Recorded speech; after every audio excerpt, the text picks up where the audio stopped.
You don't dress like you have something to do. You don't dress like you care about your appearance. People aren't going to take you as serious. So after the handshake, you can't stare them in the eye the entire time. Or just thinking like, oh, I can offer this guy to you, but let me get a percentage of that. I'll offer this guy to you, or let me get a cut. You only think, I can't do that.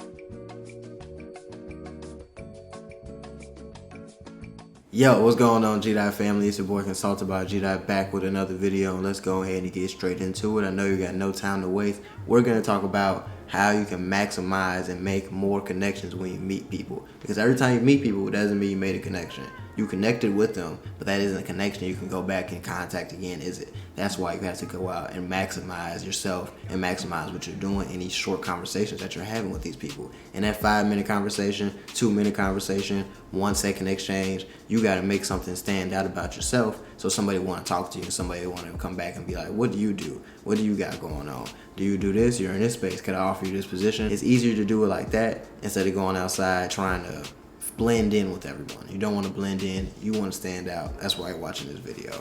So don't forget to like, comment, subscribe, hit that notification bell. Also don't forget to follow me on Instagram, GuaboyG., and Twitter, GuaboyG.. And at any time between this video you do not understand anything, go ahead and sign up for my membership at consultedbygdot.com, and we can teach you everything in more detail and with deeper explanation of everything. But let's go ahead and get into the video. That's what you came for. All right, the first thing we're going to do is have an honorable mention for number 5, because there are going to be 4 things that we use. Honorable mention is going to be the 5th one, and you guys should already be doing this anyway. Dressing presentable, dressing to kill, dressing to stand out, because this is one thing men that get confused. I see a lot of men do. You don't dress like you come outside to meet somebody. You don't dress like you have something to do. You don't dress like you care about your appearance. If you dress and it looks like you don't care about your appearance, people aren't going to take you as serious.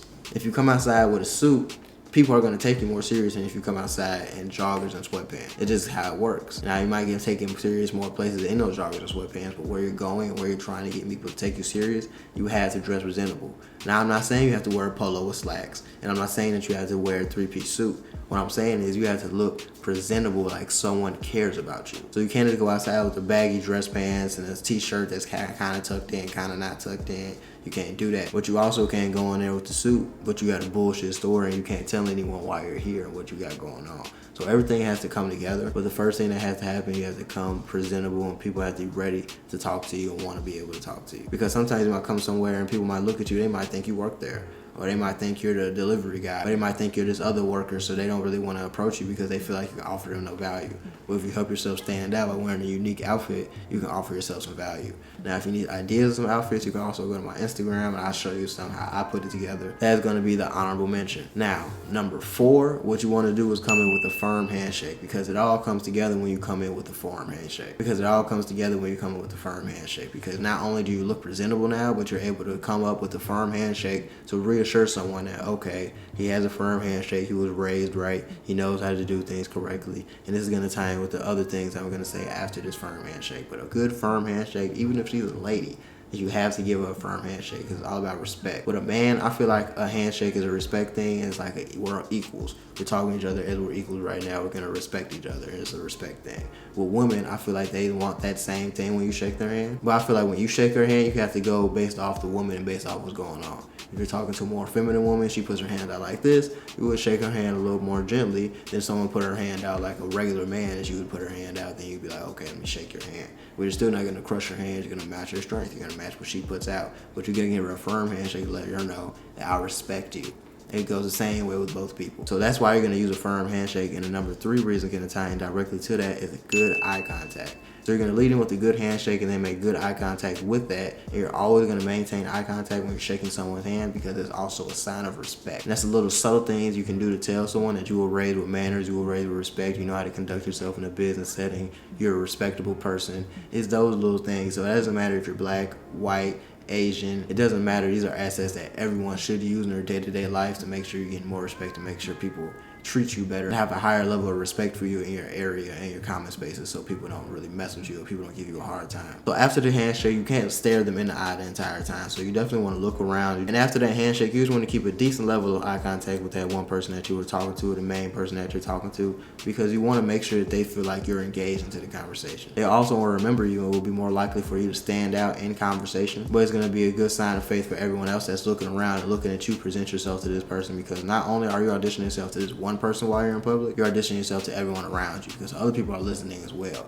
Even if you think they aren't, people are listening. People are hearing bits and pieces of their conversation when they're walking past. People are looking at you while they're sitting down. So if you present yourself well to this person or these people, everyone around you will have a good impression of you as well. So it's good to do these little subtle things so people can look at you and take notes from you and get a better understanding of you as you're moving along and trying to make these connections with people. The third thing you want to do is listen more than you talk, because everyone will talk more if you give them an opportunity to talk more. So you always want to ask more questions to get to know something about that person.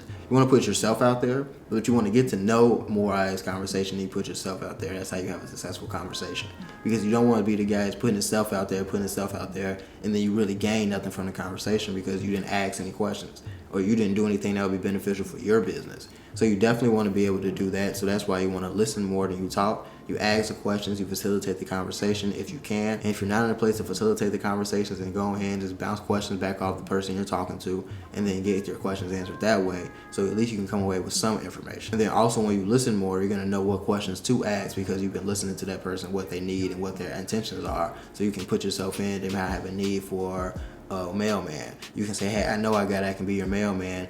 I'll be the middleman. You pay me and I'll pay him, or something like that. Or you can work a business deal out and you have that man signed to him, but you get a cut because you brought him that man. So every 100 deliveries, you get $50 or something like that. It can be as simple as that, or it can be even something just as simple as, hey, you need someone to connect with and do YouTube videos with. I do YouTube as well. Let's do some videos. You might not want to do those videos with that person because you might be more of an inside person, but it would be way more beneficial for you to go do those videos and just put yourself out there, because that gives you more chances of getting viral and getting seen. So that's the main thing I would do in these conversations, is listen more than I talk and look for ways I can insert myself to help fix problems and offer solutions, or look for ways I can offer myself and be connected to this person and be connected in some way that we can have a mutual reason to reach back out to each other in the future. But the number one thing that you want to do is offer something of value, because you just don't want to be the guy that's outside. You know everybody, you talk to everybody, but you can't make any connections and you don't know how you can get any money because no one takes you serious, because you don't offer yourself for any solutions. Everyone tells you the problem, but you offer no solutions. The guy tells you that he needs a busboy because his restaurant is backed up and it'll be more beneficial for him to have 2 or 3 busboys than 1 busboy so he can do it faster. Or just thinking like, oh, I can offer this guy to you, but let me get a percentage of that. I'll offer this guy to you, or let me get a cut, or let me pay him through you, or